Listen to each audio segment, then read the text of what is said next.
नमस्कार। श्रम समाचार में आपका स्वागत है।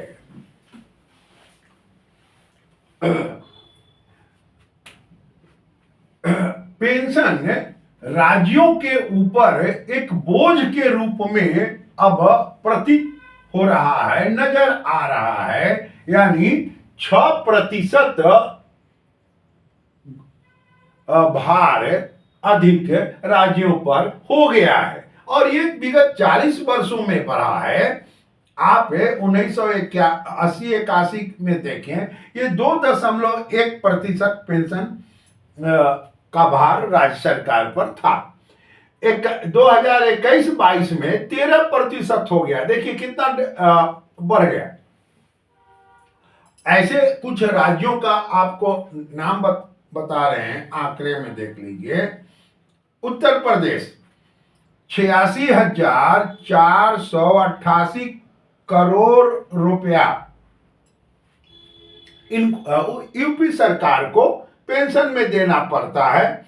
आप बिहार में देख लें, 31,396 करोड़ रुपया देना पड़ता है। छत्तीसगढ़ में 7,737 रुपया देना, ये सब करोड़ में है। दिल्ली में सबसे, चूंकि बहुत छोटा है, टेरिटरी जगह है, तो यहाँ 3 करोड़ रुपया इनको पेंशन पर देना पड़ता है। हिमाचल भी एक छोटा राज्य है, वहाँ 9,961 करोड़ रुपया देना पड़ता है।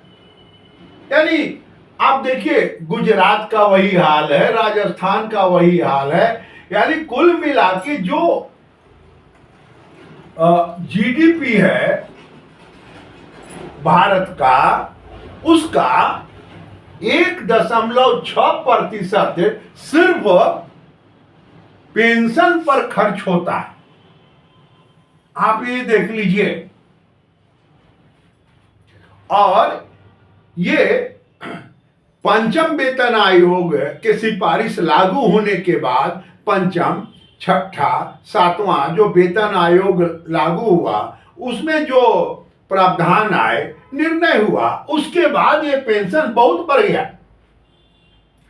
आज की स्थिति ये है कि बहुत सारे पदाधिकारियों को जो अवकाश प्राप्त हैं, उनको 80,000, 90,000, लाख, 1.5 लाख रुपया तक पेंशन मिलता है। अगर सरकार को बचना है तो स्वाभाविक है कि अपने इस पेंशन पर उनको पुनः विचार करना चाहिए कि पेंशन कितना दिया जाए, पेंशन का फॉर्मूला, नया फॉर्मूला क्या हो।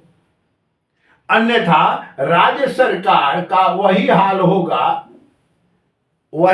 होगा जो जमींदार साहब को 12 लाख रुपया जमींदारी जाने के बाद उनको मिला और 12 लाख रुपया 6 सिपाही पर वेतन पर खर्च हो गया। पैसा समाप्त, वो समाप्त। आप हिमाचल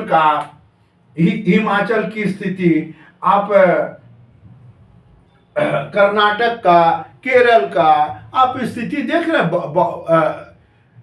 बहुत सारे राज्यों में जो नेता लोग हैं, वो खटाखट बोल देते हैं कि हम आपको पुराना पेंशन देंगे, या जो भी उनको कहना है अपना कह लेते हैं। चुनाव जीत गए और उसके बाद ये सारा बोझ यहाँ पर आकर केंद्रित हो जा रहा है। तो आपके बीच में इस विषय को इसलिए ले आया कि आप देखिए कि कुल जीडीपी का 1.6% पेंशन पर राज्य सरकारों का खर्च है। नमस्कार।